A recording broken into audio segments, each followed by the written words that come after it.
کہاں تو تھا چراغ ہر ایک گھر کے لیے، کہاں چراغ میسر نہیں شہر کے لیے، یہاں درختوں کے سائے میں دھوپ لگتی ہے، چلو یہاں سے چلیں عمر بھر کے لیے۔ نہ ہو قمیص تو پاؤں سے پیٹ ڈھک لیں گے، یہ لوگ کتنے مناسب ہیں اس سفر کے لیے۔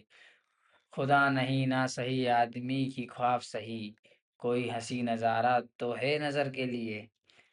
وہ مطمئن ہیں کہ پتھر پگھل نہیں سکتا، میں بے قرار ہوں آواز میں اثر کے لیے۔ میرا نظام ہے سل دے زباں شاعر کو، اے احتیاط ضروری ہے اس بہر کے لیے۔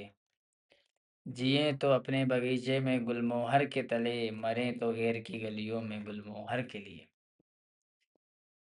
نمسکار دوستوں، میں ہوں غافل اور ہم بات کر رہے ہیں دشینت کمار کے غزل سنگرہ سائے میں دھوپ کی۔ تو میں پھر سے شاید آپ سمجھ نہ پائے ہوں تو اب سمجھتے سمجھتے پڑھتے ہیں۔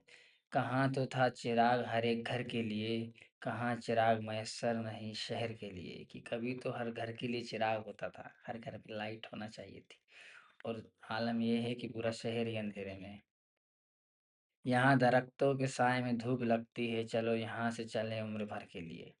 یہاں جو پیڑ ہیں ان کے سائے میں بھی، ان کی چھاؤں میں بھی دھوپ لگتی ہے، چبھن ہوتی ہے، تو یہاں سے نکل جانا ہی مناسب ہوگا۔ نہ ہو قمیض تو پاؤں سے پیٹ ڈھک لیں گے، اگر یہ قمیض جسم پہ نہیں ہوگی تو ہمارے پاؤں کو گھٹنوں تک لا کے، گھٹنوں کو سینے تک لا کے اس پیٹ کو ڈھک لیں گے۔ یہ لوگ کتنے مناسب ہیں اس سفر کے لیے، ایسے لوگ بڑے مناسب ہیں جو کم میں گزارا کر لیتے ہیں، انہی کے لیے یہ سفر ہے۔ خدا نہیں نہ صحیح آدمی کا خواب صحیح، خدا نہیں نہ صحیح آدمی کا خواب صحیح، کوئی ہنسی نظارہ تو ہے نظر کے لیے۔ ہو سکتا ہے کہ خدا نہ ہو، تو نہ ہو، ہمارا خواب ہی صحیح، اسی کو ہم ہنسی نظارہ بنا لیں گے ہماری نظر کا۔ وہ مطمئن ہیں کہ پتھر پگھل نہیں سکتا، وہ مطمئن ہیں کہ پتھر پگھل نہیں سکتا، میں بے قرار ہوں آواز میں اثر کے لیے۔ انہیں لگتا ہے کہ پتھر پگھلے گا نہیں، اور مجھے ہے کہ آواز میں ہی اثر ہوگا، پتھر کی بات کیا کرتے ہیں۔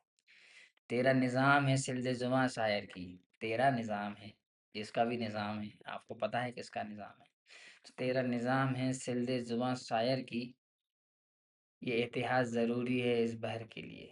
یہ تمہارے لیے ضروری ہے کہ تم ہم شاعروں کی، بولنے والوں کی زبان سل دو، نہیں تو تمہارا نظام بھی ڈھایا جا سکتا ہے۔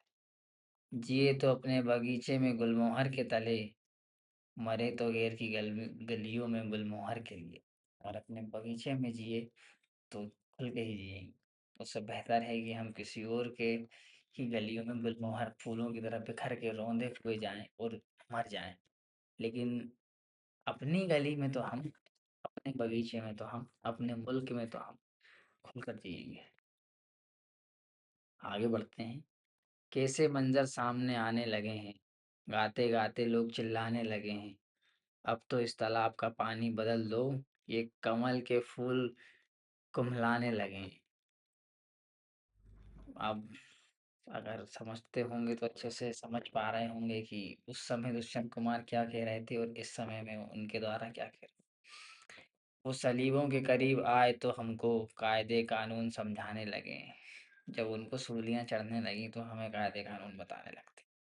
ایک قبرستان میں گھر مل رہا ہے جس میں تہخانوں کے تہخانے لگے ہیں۔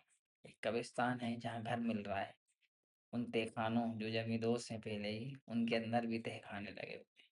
مچھلیوں میں کھلبلی ہے اب سفینے اس طرف جانے سے کترانے لگے ہیں۔ مچھلیوں میں کھلبلی ہو رہی ہے، اس لیے اب جہاز بھی اس طرف نہیں جاتے، سمجھ رہے ہیں کس طرف نہیں جاتے، لیکن جانا پڑے گا۔ مولوی سے ڈانٹ کھا کر اہل مکتب پھر اسی آیت کو دہرانے لگے، نہیں وہ ہم سے نہیں ہوگا۔ اب نئی تہذیب کے پیش نظر ہم آدمی کو بھون کر کھانے لگے ہیں، ہم آدمی میں کو آدمی نہیں سمجھتے ہیں، اسے بھی نگل لینا چاہتے ہیں۔ اس کے بعد پھر کبھی پھر ملاقات ہوگی، پھر تھوڑی بات ہوگی، تب تک کے لیے الوداع، خدا حافظ، سلام۔